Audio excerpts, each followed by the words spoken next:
konsistensi tadi. JF3 ini kan masuk ke tahun 21 ya. Tanggal 24 sama 27 nanti akan di Sumarekon Mall Kelapa Gading. Lalu tanggal 30 Juli sampai 2 Agustus akan Sumarekon Serpong ya. Apa yang membuat JF3 itu kemudian tetap punya semangat dan bertahan? Pihak kedutaan Prancis ini adalah satu pihak yang sangat legit gitu kalau bahasanya sekarang untuk bisa pintu yang sangat benar gitu. Iya gitu. Tahun ini tuh temanya kan Recrafted a New Vision. Nah itu maknanya gimana tuh? Tahun ini kita akan tanda tangan MOU juga dengan Busan Fashion Week.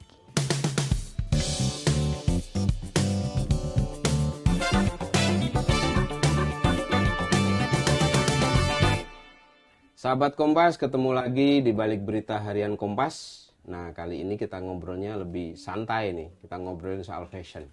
Ini sesuatu yang mungkin jarang-jarang kita obrolin di sini. Atau bahkan belum pernah memang ya. Saya ditemani Jeng Sari. Dan kita sudah mengundang orang yang sangat penting di dalam skena. Ada skena bahasanya. Anak skena. Di dunia fashion. Ini Mbak Tresia Marita, advisor JF3 Fashion Festival. Ini JF3 ini udah jalan 21 tahun. Dan Mbak Tresia ini salah satu motor yang penting. Ibaratnya kalau nggak ada Mbak Tresia, JF3 tidak akan berlanjut lah, kira-kira gitu. Nggak sampai segitunya. Nggak sampai segitunya. Ini cara merendah di atas bukit. Nah, ini Mbak Tresia ini kan dikenal konsisten ya, udah 21 tahun. Soal wastra, soal batik, lalu hal-hal yang terkait dengan itu ya. Sebenarnya apa sih yang mendorong itu dan kenapa itu penting bagi Mbak Tresia? Karena saya memperhatikan JF3 itu kan dari awal ya, 2004 JF3 berdiri sampai sekarang. Terus terang saya ngelihat, oh ya saya menyadari akhirnya industri fashion Indonesia itu kok kayaknya nggak kemana-mana, jangan di situ-situ aja gitu. Tapi saya ngelihat juga pelakunya itu banyak sekali, cita-citanya juga tinggi gitu, pengen masuk ke pasar global, eksis di pasar global gitu.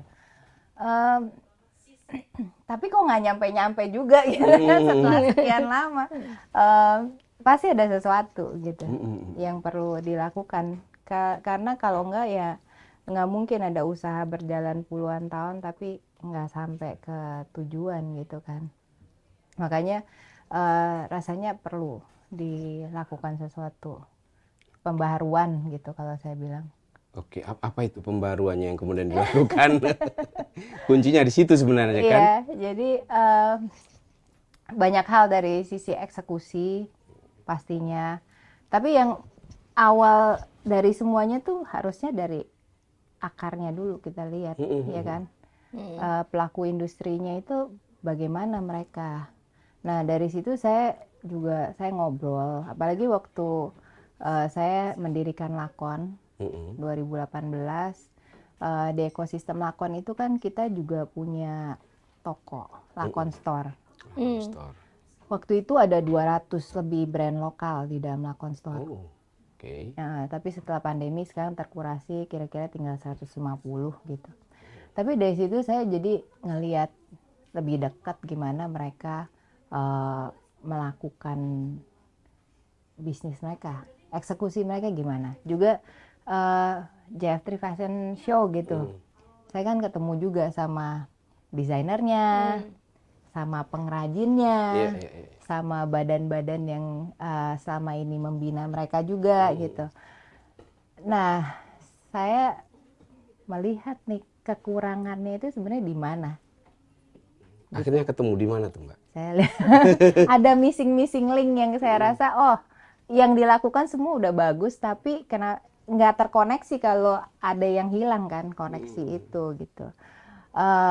Misalnya nih, kalau dilakukan pembinaan itu sering sekali nggak continuous. Sesuatu yang nggak continuous itu kan akhirnya hasilnya juga tidak terprediksi gitu. Bukan tidak terprediksi ya, nggak bakalan mencapai goal yang diinginkan. Oh, Karena kan stop di tengah, lanjutnya kapan nggak tahu gitu kan. Terus juga saya melihat pertanyaannya gini, kalau misalnya fashion designer kita, ada berapa banyak yang benar-benar bisa hidup dari profesi yang mereka lakukan itu sebagai fashion designer Tanpa pekerjaan sampingan ya. tanpa pekerjaan sampingan. Nah, dari situ saya pikir ya mungkin JF3 harus bisa mengambil peran yang berbeda dari yang sebelumnya supaya ini semua bisa berjalan.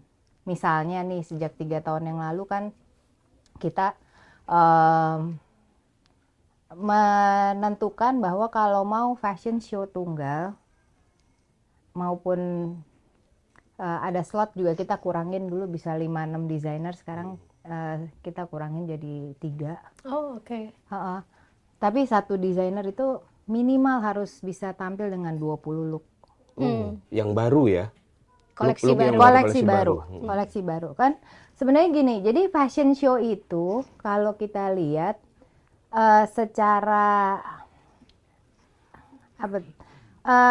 pada dasarnya itu adalah kegiatan untuk mempromosikan produk. Iya. Kegiatan dagang sebenarnya, exhibition. Dasarnya kan. Tapi kalau yang selama ini dilakukan kan lebih banyak itu ajang untuk tampil saja. Selebrasi.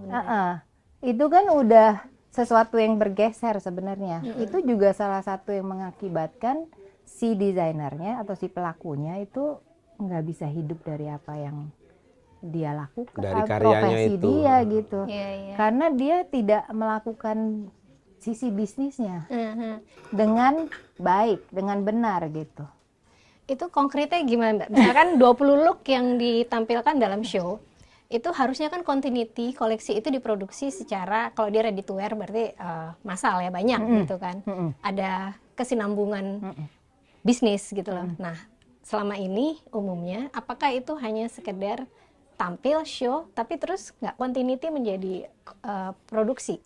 Iya, banyak banget yang kayak gitu. Jadi mereka mungkin jadi selama ini kalau Mbak atau Mas Faik lihat gitu, banyak banget desainer tuh yang hanya tampil mungkin 6 look, 12 look di satu fashion show gitu. Nah, ini kan berkaitan, sebenarnya pelaku di industri fashion itu kan bukan hanya desainer. Desainer pasti perlu promosi. Betul. Promosinya kan yang paling banyak adalah lewat media. Perlu jurnalis untuk menulis mereka gitu. Nah, dengan 6 look sebenarnya secara umum si jurnalis gimana bisa mendeskripsikan karya itu dengan hanya 6 look? Tidak bisa komprehensif ya. Nggak bisa, dan konsistensinya si desainer kan juga nggak kelihatan kalau dari satu cerita aja nggak komplit gitu ceritanya, istilahnya baru cerita setengah gitu, dan setiap tahun ceritanya setengah-setengah yang which nggak ada ujungnya gitu. Iya. Itu kayak pameran karya anak sekolah. Kalau anak sekolah juga, maksudnya kalau di Paris itu juga malah lebih ya. Iya. Mereka udah dilatih untuk bisa membuat satu koleksi yang komplit dengan mereka ngerti gitu. Jumlah look itu kenapa segitu, karena mereka harus bisa menceritakan karya koleksinya itu dalam satu koleksi. Bagaimana kita bercerita? Kalau 6 look rasanya kalau memang desainer yang berpengalaman sulit sekali rasanya ya untuk cerita dengan 6 look gitu. 10 look, bahkan 12 look juga rasanya belum bisa. Makanya kalau di JF3 kita bilang oke, minimal 20 look itu bukan untuk JF3 sebenarnya, tapi untuk desainer. Supaya mereka bisa terlihat oleh siapapun buyer, itu yang mau menceritakan dia lagi, atau mereka ya si buyer juga bisa mengerti apa yang mereka karyakan di saat itu. Statementnya juga jelas dari 20 look itu ya. Dan JF3 kan konsisten setiap tahun. Kalau mereka juga bisa konsisten di JF3, minimal setiap tahun mereka akan keluar dengan satu koleksi. Dan itu akan memperlihatkan konsistensi mereka sebagai seorang desainer. Ya. Dedikasinya, ceritanya mereka, dan desainer itu kan perlu dilihat juga, desainer ataupun brand ya. Perlu dilihat, oh kamu ini arahnya yang mana sih? Kamu ini desainer yang seperti apa? Gitu. Streetwear kah? atau kamu memang yang eksperimental, atau kamu yang emang Betul. party dresses gitu misalnya, apa kamu gitu. Tapi kan kadang-kadang dengan ini desainer juga Labil ya. Dengan kata lain nggak begitu yang jelas lagi gitu. tren apa nih sekarang, saya bikin lah yang sesuai sama pasarnya Pasar. lagi suka Oh, apa, latah tapi ya. bukan identitas saya yang keluar di situ. Oke. Soal konsistensi tadi, JF3 ini kan masuk ke tahun 21 ya. Tanggal 24 sama 27 nanti akan di Sumarekon Mall Kelapa Gading. Iya. Lalu tanggal 30 Juli sampai 2 Agustus akan Sumarekon Serpong, Serpong iya. ya. Nah, ini di luar itu tadi apa yang membuat JF3 itu kemudian tetap punya semangat dan bertahan? Jeffrey itu kan sesuatu yang memang sudah didedikasikan untuk industri fashion Indonesia. Jadi pastinya kalau kami itu begitu kita udah membuat satu keputusan, ya kita harus komit. Oke. Gitu. Komitmen itu yang membuat kita akan ada di sini terus, nggak usah dipertanyakan kalau itu. tinggal sumbangan apa nih yang akan kita berikan ke dunia fashion, ya kan? Saya paling nggak mau kerja itu nggak ada hasilnya. Kalau memang kita ada, kita harus memberi hasil, harus memberikan impact gitu. Kalau enggak, buat apa? Mendingan nggak usah. Orang ada nggak ada juga sama aja. Ya kan? Iya, betul. Kalau ada harus ada impactnya, Ada harus hasilnya. ada hasilnya. Tapi kalau emang nggak ada, ya udah sekalian nggak ada aja. Kenapa harus ada gitu? Nah, di awal-awal mungkin kan sepi ya, maksudnya baru muncul tuh biasanya sendirian, tidak banyak yang mendukung. Nah, di tahun ke-20 sampai 21 ini, kira-kira respon publik dan dukungan itu bentuknya apa sekarang? Atau masih ada yang perlu diingatkan bahwa yang begini-begini ini harus didukung gitu? Dukungan sih ada gitu. Kalau saya gini, kita sekarang JF3 kami lebih fokus untuk mendukung generasi muda. Oke. Fashion designer kita, fashion industri kita, makanya banyak program di dalam JF3 untuk mendukung yang muda. Karena memang saya lihat lebih penting kita itu mencari generasi muda, mendukung dan mencari generasi muda di industri fashion kita, generasi berikutnya, karena kalau enggak siapa yang selanjutnya? Oke. Sekarang kan kita belum ngelihat Regenerasi ya. generasi berikutnya nih siapa. Tapi ini kan perlu dibibit, diperkuat. Harapan saya supaya kita punya generasi fashion yang berikutnya ini yang lebih kuat dari yang sebelumnya. Oh, itu yang melahirkan pintu Inkubator ya. Inkubator salah satunya. Sekarang kita punya FF Award juga. Oke. Itu untuk desainer. Nah, dukungan ya ada dari beberapa pihak. Tapi ya saya mengharapkan masih bisa lebih sebenarnya gitu dukungan itu. Sayangnya tapi saya gini, kadang-kadang kita itu sukanya sama kenyamanan. Oh. Kenyamanan itu tuh yang dipertahankan gitu. Jadi ada dalam beberapa hal saya ngelihat, oh ya udah kita rame-rame aja mempertahankan kenyamanan sehingga itu jadi satu kebenaran gitu. Emang apa bahayanya dengan kenyamanan, Mbak? Kenyamanan itu nggak membawa kemajuan, Mas. Oke. Ini penting nih, jadi anti kenyamanan ya. Iya. Nggak nyaman ya tentu, tapi kan nyamannya harus dalam konteks yang tepat gitu loh. Kalau sesuatu yang nyaman tapi kurang tepat kan kayaknya kita perlu. Jadi nggak progres ya. Kemajuan itu kan selalu penting untuk kita bisa jadi relevan. Kalau nggak relevan ya kita ketinggalan zaman gitu. Ketinggalan zaman tuh kan artinya kita menunggu apa? Kematian ya. soal itu tadi, soal hasil, soal komitmen hasil. Ini kan pintu inkubator juga beberapa kali mengirim desainer muda untuk sekolah ke Paris, bahkan juga show di sana. Ya. Show Oh, kita sebelum. trade show. Trade ya. show ya, trade Bukan show. fashion show ya. Iya, betul. Masih dagang jualan lah gitu, Iya. paling nggak membangun jaringan. Nah, bisa diceritakan mungkin lebih detail tuh hasil nyatanya. Ini kan sebuah progres yang mungkin tidak bisa dicapai oleh orang lain kalau tidak ada komitmen yang kuat gitu terkait dengan tadi itu. Ya komitmen pasti penting. Hmm. Terus kita juga perlu meninjau kembali cara kita eksekusi. Karena eksekusi itu kan harus nyata. Eksekusi yang nyata baru bisa membawa hasil gitu kan. Iya, jadi kalau pintu inkubator saya ngelihat balik lagi ke tadi permasalahan kita apa. Makanya saya rasa perlu ada satu inkubator yang nyata. Karena saya bilang saya banyak gitu lihat waktu itu jadi kita tuh bukannya semua harus dilakukan sendiri sebenarnya kan, pengennya sih kolaborasi sama yang lain. Tapi kan kami mencari apa yang dibutuhkan dan apakah jawabannya udah ada di luar sana gitu. Saya menemukan kenyataan lain lagi bahwa banyak banget inkubatornya itu bentuknya juga kadang-kadang cuman seminar gitu. Oke. Online lagi. Gitu. Itu yang nggak nyata tadi maksudnya ya. Ya dibayangin aja Mbak hasilnya apa gitu dengan seminar online gitu kan, dan ada program-program lain.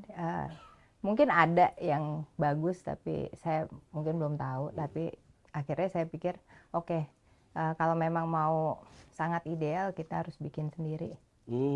Makanya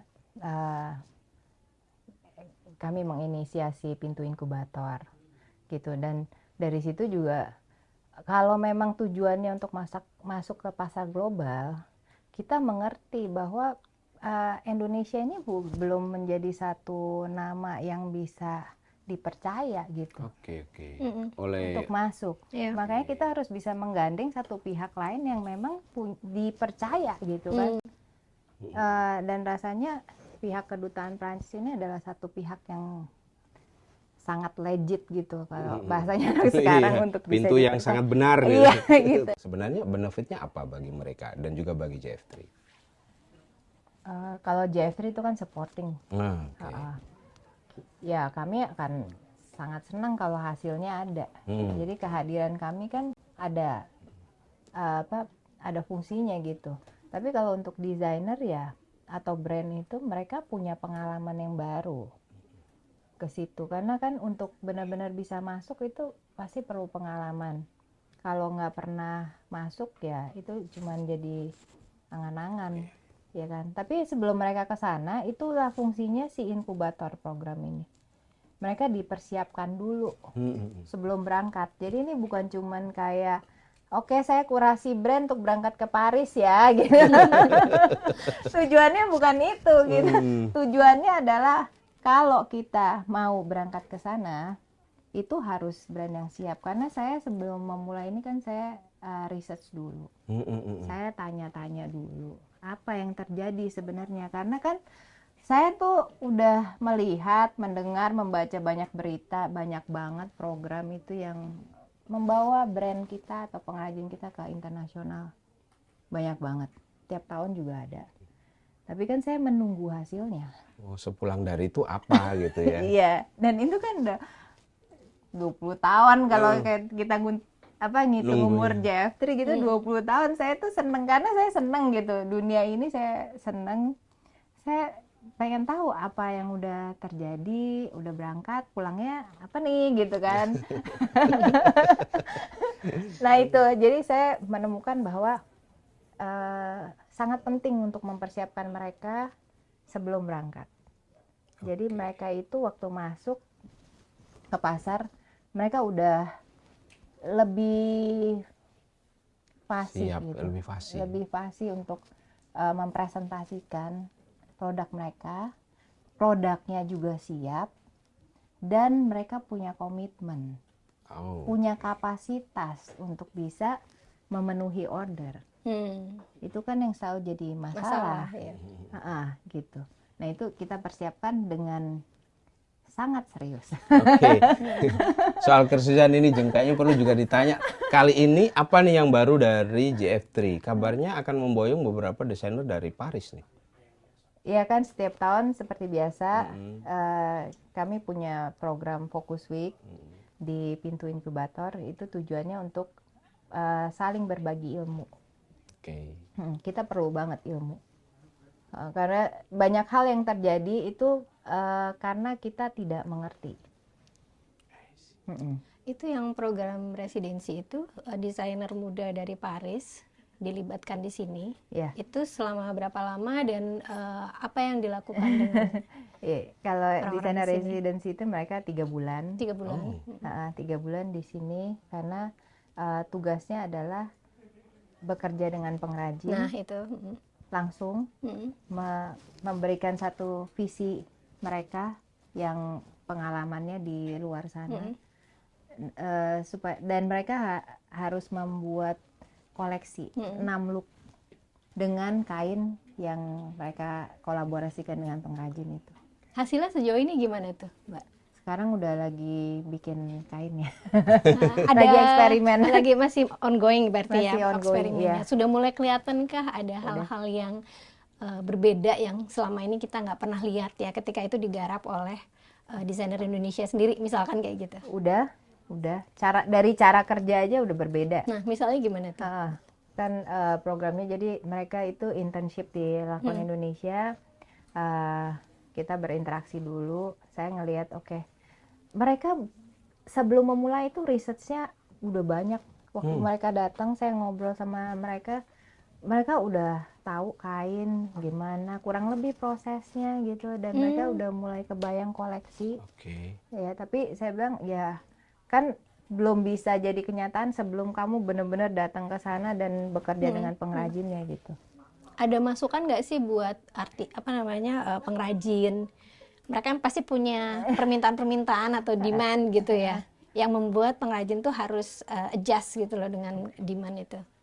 Ada, itu kan saling adjust artinya ya. Si desainer juga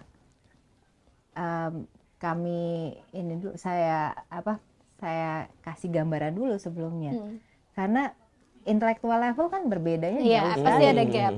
Makanya itu kan harus saling kompromi supaya bisa ketemu gitu. Mungkin ya secara intelektual harusnya si desainer yang lebih kompromi, tapi dari sisi teknik kan si pengrajin yang lebih bisa gitu. Nah itu perlu ada saling pengertian, tapi selama ini berjalan cukup baik. Sampel saya udah lihat gitu, warna kombinasinya pasti berbeda sekali. Terus ada beberapa adjustment saya lihat di motif gitu.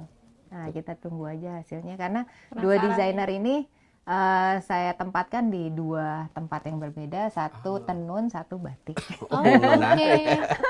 Kan seperti apa itu hasilnya ya?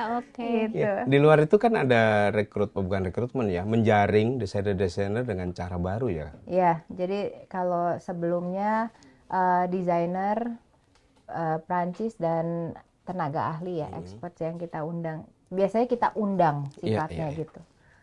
Tapi mulai tahun ini kita open call juga untuk mereka. Dan itu hasilnya sangat baik. Bahkan yang daftar pengen datang itu levelnya lebih tinggi daripada yang sebelum-sebelumnya. Yang di-invite sebelumnya. Iya. Berapa belas yang daftar? Yang daftar belasan. Tapi yang kita undang kita pilih 2 untuk datang. Persaingannya ketat juga ya. Itu pertimbangan pemilihan 2 itu apa kalau bisa tahu? Jadi dari background mereka. Jadi tahun ini juga biasanya kan setiap tahun saya ada jurnalis workshop juga. Itu juga jadi pertimbangan gitu. Tahun ini kami rasanya perlu sekali untuk membuka forum itu nggak hanya untuk jurnalis tapi untuk pelaku dunia fashion secara lebih luas, terutama sekolah fashion. Gitu. Saya lihat perkembangan ini kan pasti apapun itu dunia pendidikan harus terlibat. Gitu. Makanya kami memilih ahli itu untuk bisa berbagi ilmu, bukan untuk jurnalis saja tapi untuk pendidik. Itu guru sekolah fashion, guru sekolah fashion, murid-muridnya, jurnalis, ya dan desainer. Hmm. Gitu, ada tren apa yang lagi banyak dibicarakan di luar sana, lalu gimana juga membuka peluang lebih besar Oke. untuk para brand atau desainer di Indonesia. sini.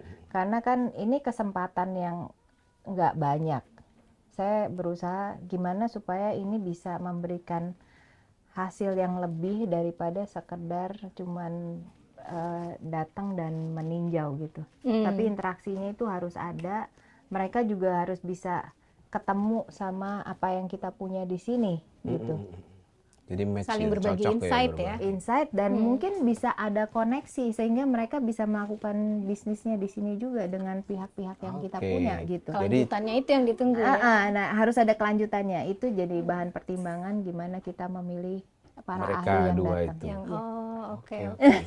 Di luar yang open call, lalu yang internship tadi, kalau di jumlah total berapa desainer dari Prancis yang datang kali ini di JF3? Total semuanya, kalau desainer itu 4.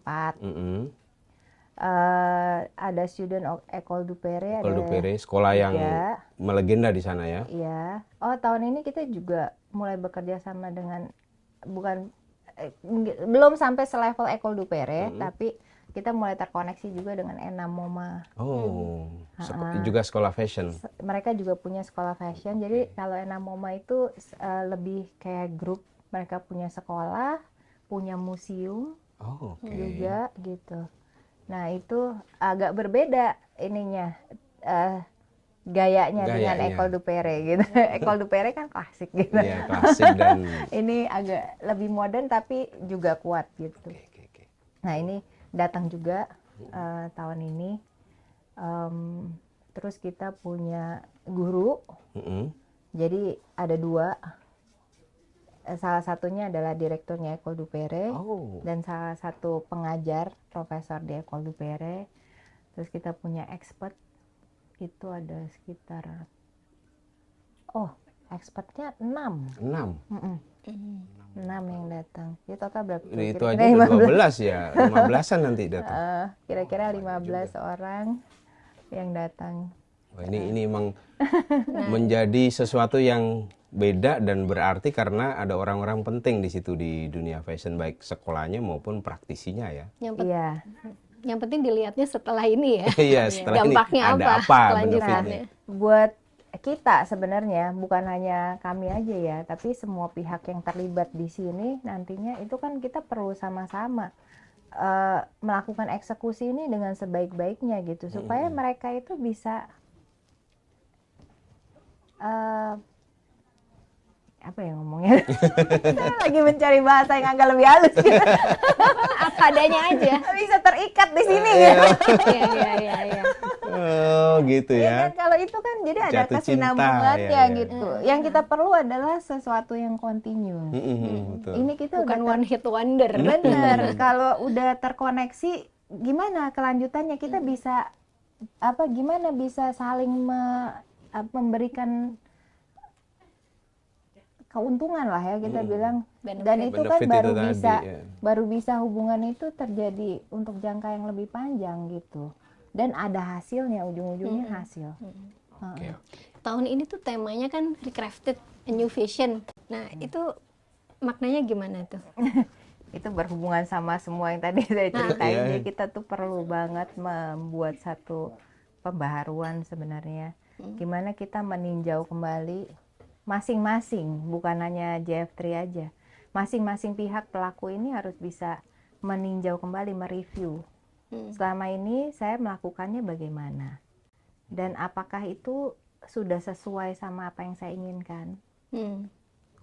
Apakah saya menginginkan lebih? Kalau saya menginginkan lebih, berarti apa yang harus saya lakukan berikutnya?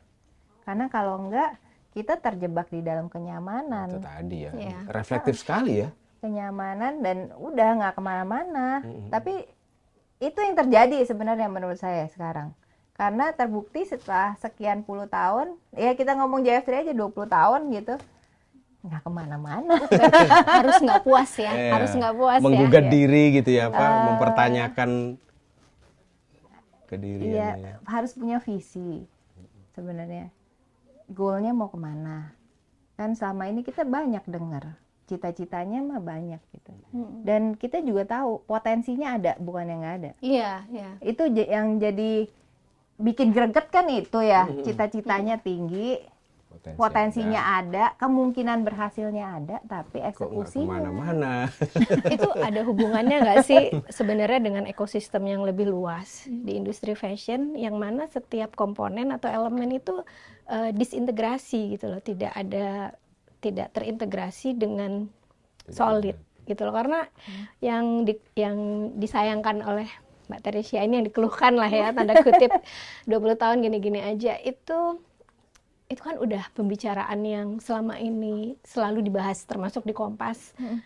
Bahkan dari awal media ini berdiri ya, dulu ada desainer senior Peter Lee itu juga mengeluhkan hal kayak gitu. Jadi saya agak oh itu berapa puluh tahun lalu itu bayangin dari sekitar tahun 70-an sih. Nah, dia udah pernah nulis, ya udah pernah nulis seperti itu opini. 50 dan tahun ya. Iya, saya agak apa ya? Kok sedih ya gitu. Kita potensinya besar. Tapi itu tadi benar tadi yang Mbak Teresia bilang, masih muter-muter. Nggak next level lah, nggak berkembang lebih jauh di tengah kondisi global yang sebenarnya akses dan kesempatan itu terbuka luas gitu loh. Terkoneksi ya, solid atau enggaknya kayaknya ya emang sedang-sedang aja gitu. Itu halus sekali. Tapi yang pasti itu yang tadi saya bilang, sering sekali mungkin sebagian orang yang udah nyaman dengan posisi dia itu, ya mereka punya kekuatan untuk merangkul banyak orang dan membuat itu jadi satu kebenaran gitu kan. Nah itu yang rasanya berbahaya gitu buat kemajuan.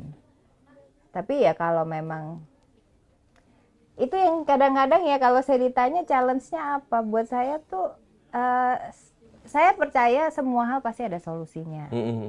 Tapi yang berat buat ditonton itu yang seperti itu gitu, yang saya ngeliat ya mereka memilih untuk tertinggal. Oke, berarti ada internal ya, ada internal problem di pelaku fashion sendiri selain supporting system ya. Iya, selain supporting system. Kalau kami berusaha untuk membuat supporting system kan. Terus juga ada beberapa hal jadi yang mungkin sesuatu cerita yang dibentuk secara beramai-ramai itu kan yang membuat itu jadi satu kebenaran yang hanya ada di kita aja, di Indonesia saja. Itu kayak kita punya bahasa sendiri yang tidak terkonek sama bahasa internasional. Iya. Nah itu gimana kita mau masuk ke dunia internasional kalau bahasanya aja nggak nyambung gitu kan? Istilahnya kayak gitu. Nah kalau bahasanya nggak nyambung, kita kan harus bisa nyambung sama mereka, baru bisa terkoneksi dengan baik gitu.